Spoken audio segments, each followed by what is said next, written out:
Hello, aspirants. Let's revise today Thomas Hardy through MCQs, one of my favorite authors.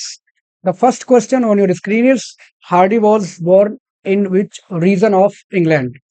Cornwall, Dorset, Kent, and Sussex. The area in which he was born is Dorset. Option B is the correct one. Before turning a writer, Hardy trained professionally in which profession? Like John Keats कि कई बार उनका profession पूछा जाता है कि before being a poet किस profession में उन्होंने अपने आप को अप्रेंटिसशिप की थी, ट्रेनिंग ली थी। ठीक उसी हिसाब से इनका भी पूछा जा सकता है।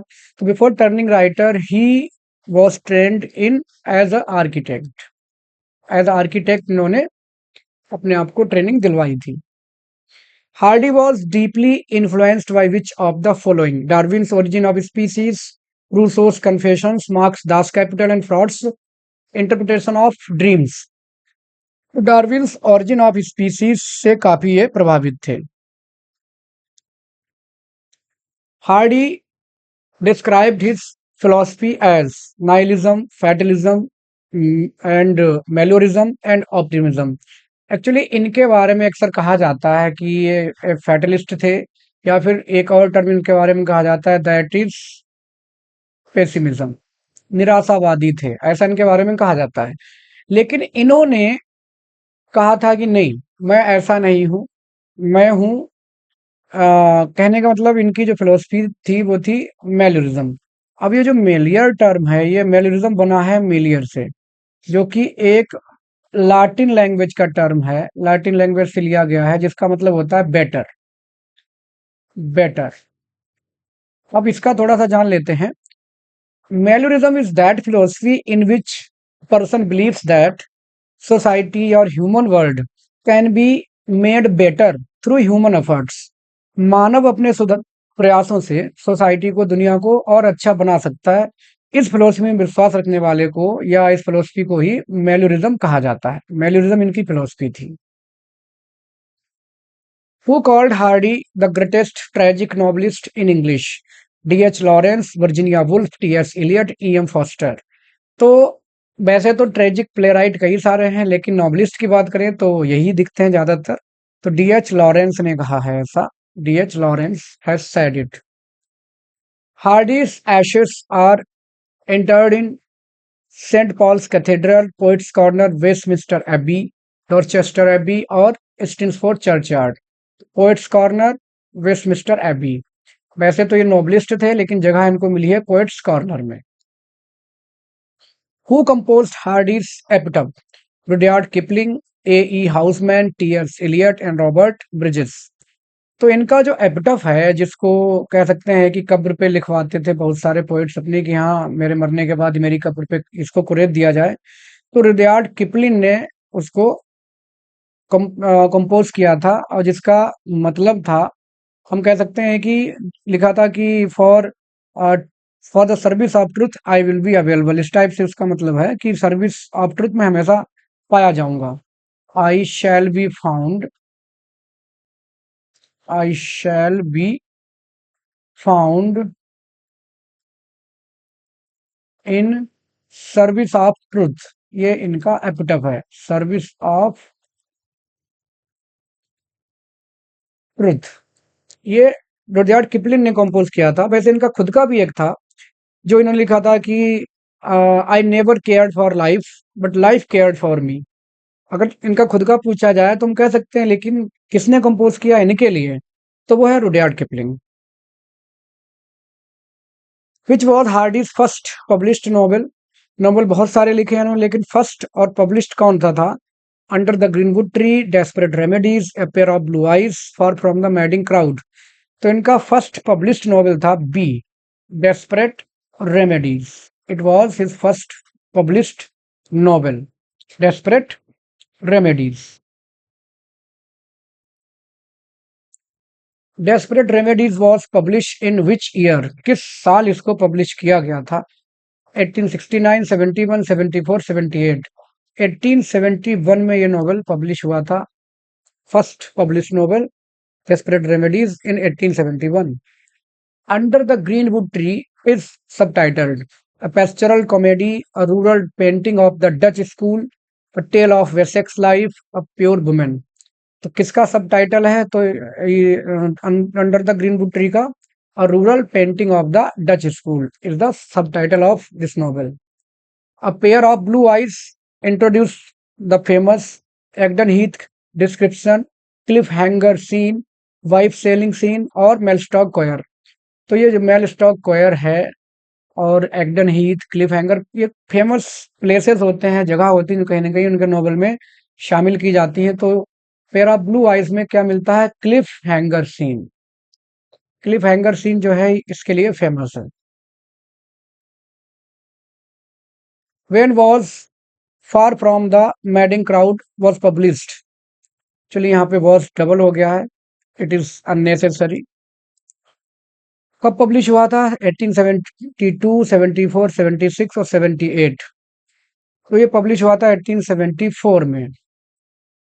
Far from the madding crowd 1874.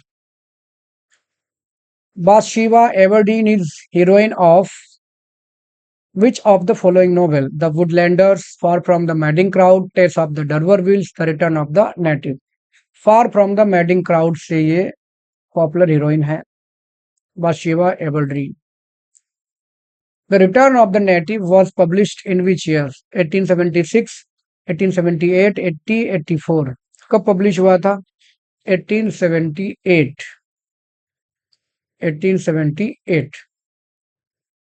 What does the Egdon Heath symbolize? Industrial progress, primitive indifferent nature, religious belief, and romantic imagination. तो primitive and indifferent nature. Egdon Heath किस में आता है? रिटर्न ऑफ द नेटिव में ये आता है.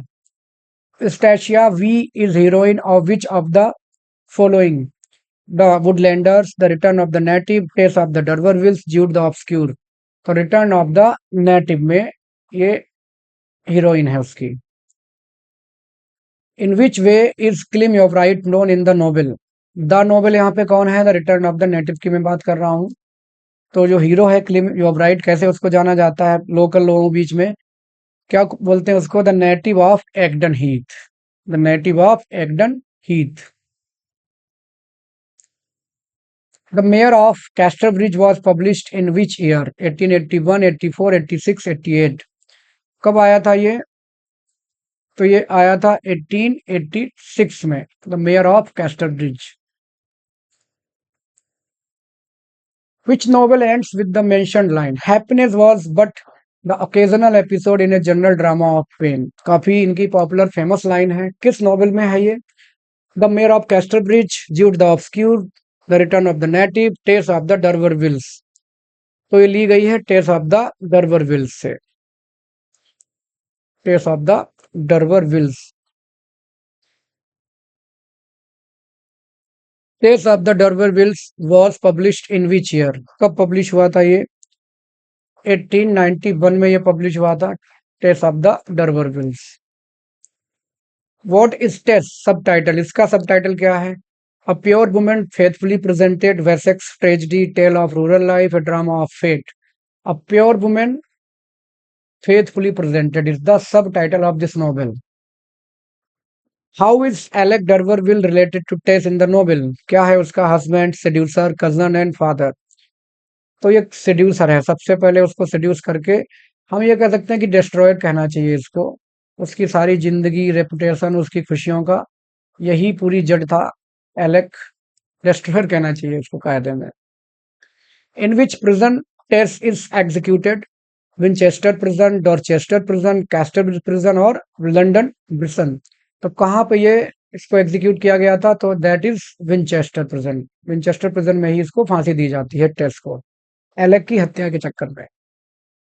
Little Father Time kills himself and Jude's children through Brideshead, Arabella and Jude. Himself and Jude children, ये जूड द ऑब्सक्यूर का कैरेक्टर है little Father Time. Which critic derisively called Jude the Obscure? अब वैसे तो जूड the ऑब्सक्यूर है, लेकिन obscene बोला है. जूड द ऑब्सीन, जानबूझ के अश्लील बोला गया है. ऑब्सीन का मतलब क्या होता है? बल्गर, या हम कह सकते हैं कि अश्लील. जानबूझ के किसने कहा है? डिराइसिबली का मतलब क्या होता है? डिराइस का मतलब जो होता है नफरत करना, DIRISE, डिराइस मतलब हेट, नफरत करना। नफरत के तौर पे किसने कहा है? WE हैनली ने कहा है ऐसा। जूड द ऑब्सक्यूर को ऑब्सीन कर दिया है।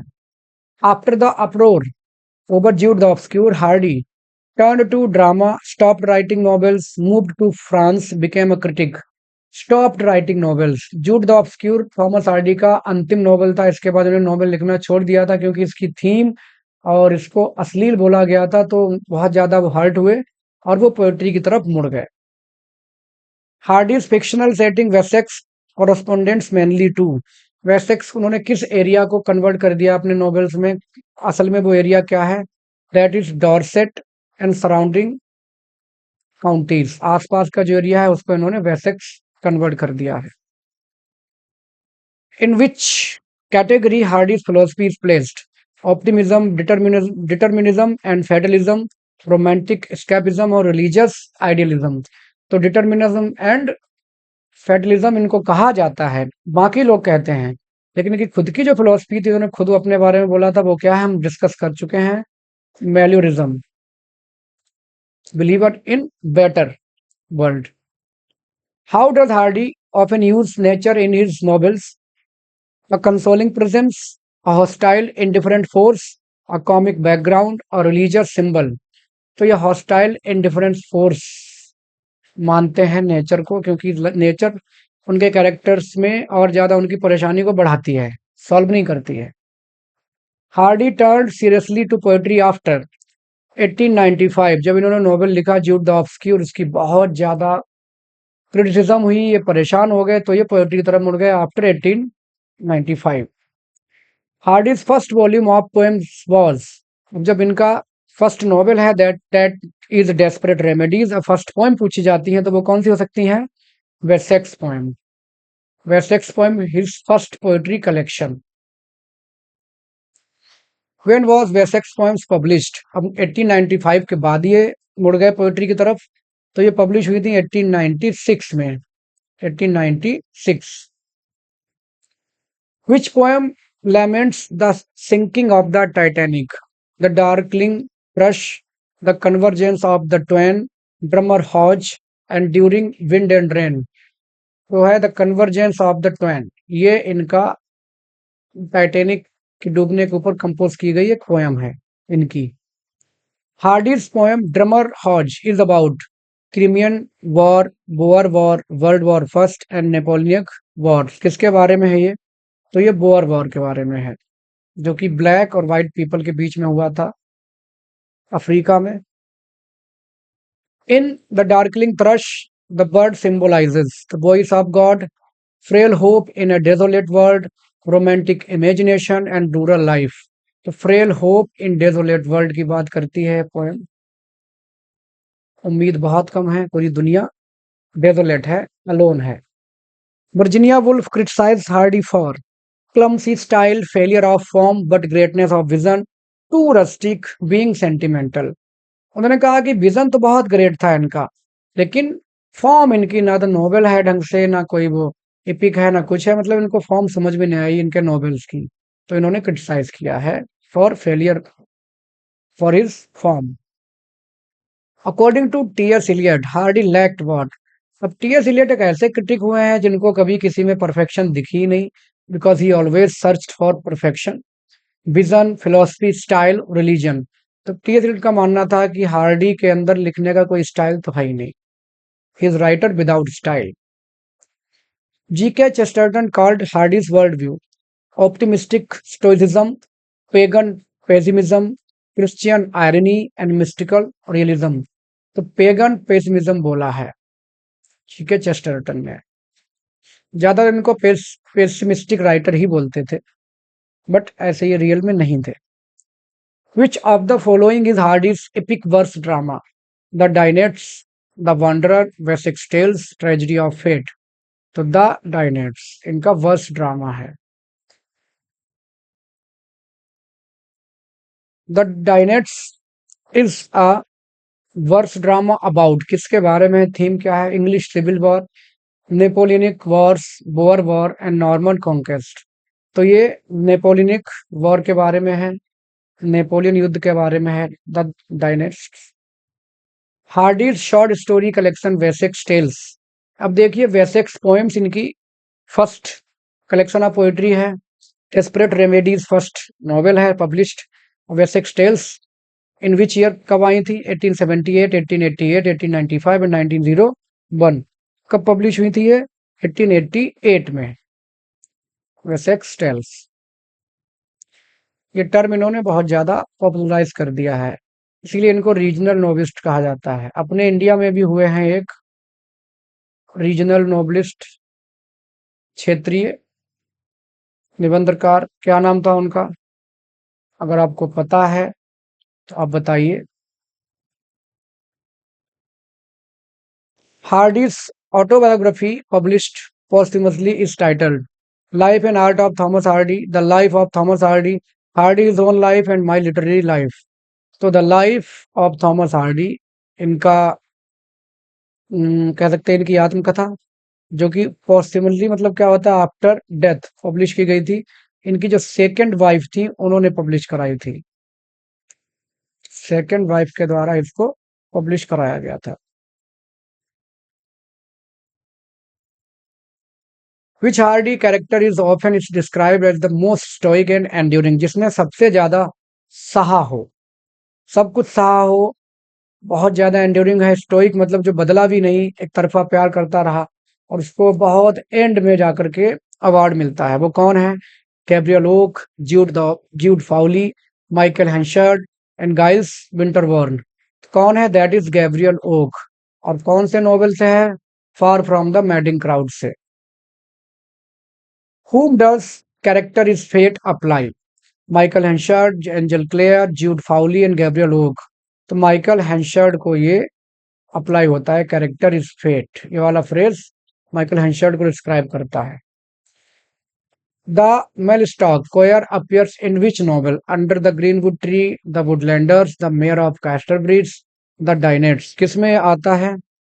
तो ये आता है अंडर द ग्रीनवुड ट्री में। Hardy's pessimism foreshadows which literary movement? Modernism, romanticism, neo classicism और ऑगस्टन सेटायर। तो ये मॉडर्निज्म को क्लासिफाई करता है, उससे पहले का ये मूवमेंट है इनका पेसिमिज्म। मॉडर्निज्म के बाद आया। कुछ ट्रेट्स जो हैं मॉडर्निज्म के, वो थॉमस हार्डी की फिलोसफी में दिखते हैं। Who called Hardy Victorian with a modern mind? थे तो विक्टोरियन नॉवलिस्ट, लेकिन इनका माइंड सेट, जो थीम्स थी या जो डिस्क्रिप्शंस थे, वो सब कैसे थे? मॉडर्न। किसने कहा है? लायनल ट्रिलिंग ने, F R Leavis, Arnold Kettle and Raymond Williams. किसके द्वारा कहा गया है? तो ये रेमंड विलियम्स के द्वारा कहा गया है, Raymond Williams. Which poem reflects Hardy's grief of his first wife Emma? पहली इनकी वाइफ थी, उनके बारे में, इनसे इन्होंने लव मैरिज की थी। Beeny Cliff, drummer Hodge, the convergence of the twain, the darkling thrush. Beeny Cliff एक पोएम है जिसमें इन्होंने अपनी पत्नी के बारे में अपना दुख एक्सप्रेस किया है। What is the Dynasts subtitled? The drama of fate, a tragedy of Essex, scenes from Napoleon wars, chronicle of England. A drama of fate is the subtitle of the Dynasts. What is the subtitle of Jude the ऑब्सक्यूर?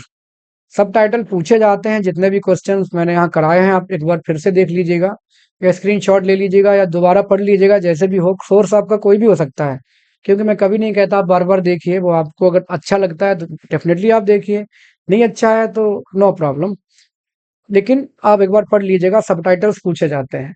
क्या है subtitle जूड the Obscure का? Story of two lifes, a tragedy of desire, the life of a dreamer, none of these. The story of two lives subtitle है Jude the Obscure का। तो दोस्तों ये थे कुछ क्वेश्चंस थॉमस हार्डी के। अगर आपको वीडियो अच्छा लगा, चैनल आपको हेल्पफुल लग रहा है, तो आप सब्सक्राइब कर लें फॉर अपकमिंग वीडियोस। आप चाहें तो लाइक डिसलाइक भी कर सकते हैं, अगर आपको अच्छा नहीं लग रहा है कोई बात नहीं, क्योंकि अल्टीमेटली आप कम से कम कोई तो बटन टच करेंगे, और वो भी ठीक रहेगा, कोई दिक्कत नहीं। और मैं अपना वर्क जारी रखूँगा, फिर भी कुछ लोग सपोर्ट करते हैं। काफ़ी लोग सपोर्ट कर रहे हैं, I am happy for it. मिलते हैं किसी नेक्स्ट वीडियो में। Thanks for watching.